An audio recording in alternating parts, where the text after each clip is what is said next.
আজ থেকে কয়েকদিন আগে ফেসবুক স্ক্রল করতে করতে আমার সামনে একটা হাদিস আসে।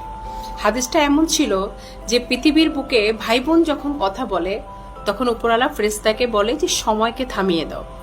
তো তখন আসলে এটার কোনো মর্মার্থ আমি বুঝতে পারিনি। তার কিছুদিন পরে আমি যখন এই হাদিসের একটা ডিটেলস বর্ণনা আমার সামনে আসে, তো তখন হাদিসের মাধ্যমে আমি জানতে পারি যে মৃত্যুর পরে মানে আখিরাতে জীবনের পরে অনেকের সাথে অনেকের দেখা হওয়ার সম্ভাবনা আছে।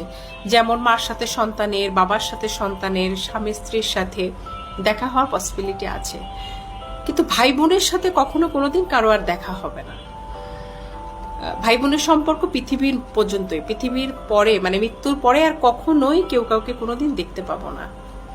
বিশ্বাস করেন, এই কথাটা শোনার পরে আমার মনের মধ্যে এক ধরনের যন্ত্রণা আমি অনুভব করছি যে পৃথিবীর পরে আমি শুধু আমার ভাইকে দেখতে পাবো বা আমি আমার বোনকে দেখতে পাবো, মৃত্যুর পরে আর কোনোদিন ওকে আমি আর দেখতে পাবো না।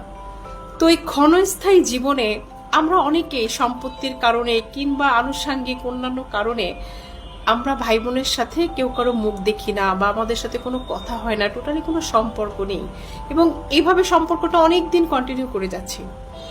তো তাদের উদ্দেশ্যে আমার একটাই মেসেজ, সেটা হলো যে যে সম্পর্কের স্থায়িত্বকাল এত কম, সে সম্পর্কের মধ্যে এত বৈরিতা না রেখে আমরা আমাদের সম্পর্কগুলো সুন্দর করে ফেলি।